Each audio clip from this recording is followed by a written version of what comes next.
जय हिंद स्टूडेंट्स। देखो फिजिक्स का स्थिर वैद्युत विभव तथा धारिता के एक इम्पोर्टेंट क्वेश्चन करा रहे हैं, जो क्वेश्चन 2022 में आया हुआ है। मोस्ट इम्पोर्टेंट क्वेश्चन है, most important question, important question है, मोस्ट इम्पोर्टेंट क्वेश्चन है। देखो इसमें ए दिए गए चित्र में ए एवं बी के मध्य तुल्य धारिता, मध्य तुल्य धारिता 2 माइक्रोफराड दिया है। संधारित्र सी की धारिता ज्ञात कीजिए। मतलब ए और बी के तुल्य धारिता दिया गया है, ए और बीच के तुल्य धारिता दिया गया है 2 माइक्रोफराड। तो हमें सी ज्ञात करना है कि कितना होगा। तो देखो ऐसे करने के लिए हमें पहले इसका नाम देना पड़ेगा, कि पहचानने के लिए कि कौन कौन नाम से रहेगा। तो लिखना पड़ेगा ना, कि मतलब कि किसी, ये मान लो कि दोनों के बीच का निकाल रहे हैं, तो इसका नाम दे दो कि मान लो कि ये C1 है, या इसको ही C1 लिख दो, C1, ये C2, इसको मान लो कि ये C3 है, ये C4 है, ये तो C है, तो इसको हम लोग पहचान लेंगे, C है मान लेंगे वही। तो देखो ये हम लोग किसी साइड से उठाएंगे और उसको करते जाएंगे लाइन में लाइन। तो हम लोग पहले इसको ही कर रहे हैं, ये दोनों समांतर में है। तो देखो C1 और C2 समांतर क्रम में है, समांतर क्रम में है। C1 C2 समांतर क्रम में है, तो इसका हम लोग तुल्य निकालेंगे, तुल्य धारिता, तुल्य धारिता। मान लो कि C डैश निकालेंगे, ठीक है। तो समांतर में है तो हम लोग इसको डायरेक्ट जोड़ देंगे, तो क्या हो जाएगा, C1 प्लस C2 हो जाएगा। C1 का मान कितना है, 2 माइक्रोफैराड है, इसका भी है 2 माइक्रोफैराड है। इसको लिख दोगे 4 माइक्रोफैराड। तो इतना हो गया, ये तुल्य प्रतिरोध, तुल्य धारिता हो गया इतना, ये दोनों का। अब देखो इस दोनों, ये C डैश, ये दोनों का जोड़ देंगे हम लोग एक ही में, तो मान लो कि एक तार बन जाएगा ऐसे ही। ये मान लो कि ऐसे बन गया, तो इसके बीच में जो प्रतिरोध हुआ है वो इसके साथ क्या होगा, श्रेणी में हो जाएगा ना।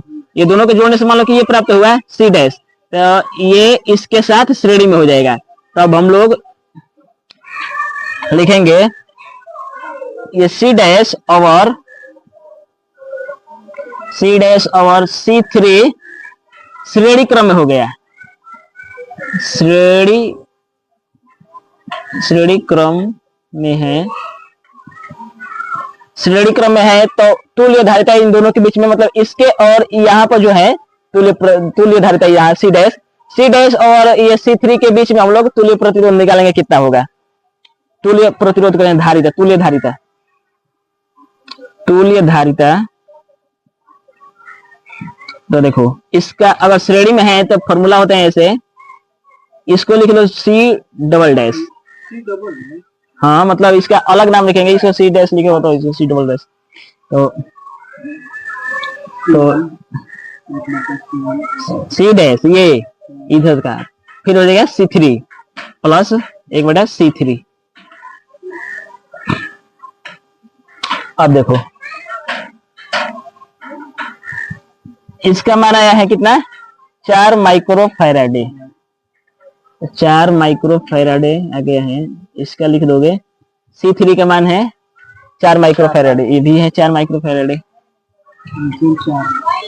एलसीएम भी इसका 4 ही आएगा, 4 माइक्रोफैराड। ये हो जाएगा 1 + 1। तो अब हम लोग इसको ऐसे लिखेंगे, C डबल डैश बटा में हो जाएगा 2 बटा हो जाएगा 4 माइक्रोफैराड। 2 से ये 2 कट जाएगा 2 बार में, तो ये अब आ जाएगा C डबल डैश बराबर 2 माइक्रोफैराड। तो ये यहाँ पर, ये और इसके यहाँ पर जो आया था तुल्य धारिता, इसके और इसके बीच में तुल्य धारिता इतना हो गया, मतलब कि 2 माइक्रोफैराड हो गया। तो अब देखो, अब यहाँ से हम लोगों को एक ही चीज मिला था और ये मिलकर तीनों एक ही साथ हो जाएगा। तो इसके साथ क्या हो जाएगा, मान लो कि ऐसे कोई तार रहेगा यहाँ से, तो इसमें रहेगा तो ये क्या हो जाएगा, इसके साथ समांतर हो जाएगा। तो ये दोनों का जो तुल्य धारिता आया है ये इसके साथ समांतर हो जाएगा। तो अब लिखेंगे, देखो C डबल डैश और C4, देखो ये क्या हो जाएगा, समांतर हो जाएगा। इसके साथ आया था, इसके तो ये श्रेणी में हुआ था, अब इसके साथ ये हो जाएगा, ये समांतर हो जाएगा। C डबल डैश और C4 समांतर क्रम में है, समांतर क्रम में है, समांतर क्रम में है। तो देखो समांतर क्रम में है तो इसको इसका तुल्य धारिता निकालेंगे। तुल्य धारिता, तुल्य धारिता इसको लिख देंगे C ट्रिपल डैश लिख दो, तो ये हो जाएगा, ये डायरेक्ट जोड़ दोगे C double dash plus C4। तो देखो ये है C डबल डैश कितना है, 2 माइक्रोफैराड, 2 माइक्रोफैराड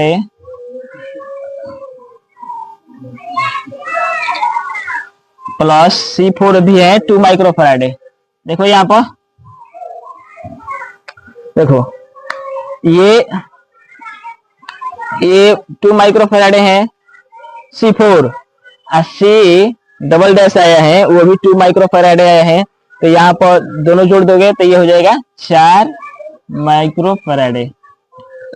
अब देखो C ट्रिपल डैश आया है वो इसके साथ क्या हो जाएगा, मान लो कि ये सब हम लोग निकाल दिए, सबका तुल्य धारिता निकाल दिए हम लोग, तो कितना आ गया, 4 माइक्रोफैराड आ गया। C ट्रिपल डैश देखा है इसको, देखो इसको जब हम लोग कर दिए हैं तो इसका आ गया है, सबको एक ही में जोड़ दिए तो इसका तुल्य धारिता आ गया 4 माइक्रोफैराड। तो ये 4 माइक्रोफैराड है और ये C है, तो इसके साथ क्या होगा, देखो तो सब जोड़ दिए, इसके साथ क्या होगा, वो श्रेणी में होगा ना, सब जोड़ दोगे इसके साथ जो होगा वो श्रेणी में होगा। तो C ट्रिपल डैश और C ये श्रेणी क्रम में हो जाएगा, क्योंकि सबका निकाल दिए हैं तो इसके साथ अब श्रेणी में ही होगा।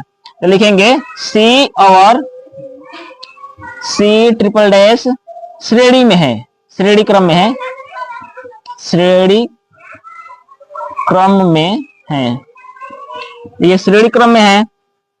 तो श्रेणी क्रम में है तो देखो इसको लिख दो, श्रेणी में है तो इसको ऐसे फॉर्मूला लिखोगे, C इस पर 4 डैश लिख दो, बराबर में एक हो जाएगा C प्लस 1 बटा C ट्रिपल डैश। अच्छा देखो इसका जो तुल्य धारिता है, यही जो मेन तुल्य धारिता है, तुल्य धारिता लिखेंगे ए एवं B के बीच। अब जो देखो मेन अब क्या निकालना है हम लोगों को, ए बी के बीच निकालना है। ए इधर तो काम हो गया सबका, और ये है और इस सबका एक साथ। अब ए बी के बीच सिर्फ ए बी पॉइंट बच गए हैं, ए बी के बीच हम लोग तुल्य धारिता निकालेंगे। ए बी के बीच तुल्य धारिता,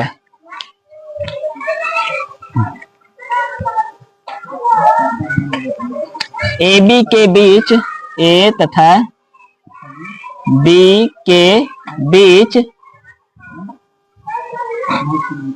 ए तथा बी के बीच तुल्य धारिता, तुल्य धारिता।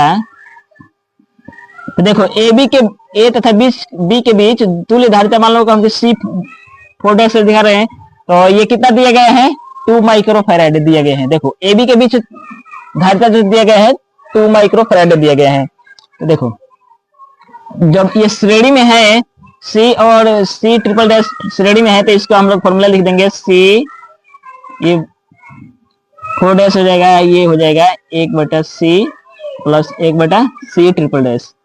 तो देखो इसका मान हमें दिया गया है 2 यहाँ पर, तो यहाँ पर रख देंगे 1 बटा 2, ये हो जाएगा 1 बटा C प्लस 1 बटा ट्रिपल डैश क्या गए हैं 4 माइक्रोफैराड आए हैं। तो C हमें निकालना है, तो इसको इस साइड लाओ, 4 को माइनस हो जाएगा, हाँ इधर लाओगे तो माइनस हो जाएगा, 1 बटा C हो जाएगा। अब इसका एलसीएम निकालोगे तो 4 हो जाएगा, ये हो जाएगा 2 माइनस 1, 1 बटा 2, ये बचेगा 1 बटा 4, 1 बटा C। तो C का जो मान हो जाएगा 4 माइक्रोफैराड हो जाएगा, हो गया, यही हो जाएगा। ये इंपॉर्टेंट क्वेश्चन है, ये एग्जाम में ऐसा क्वेश्चन जरूर आता है।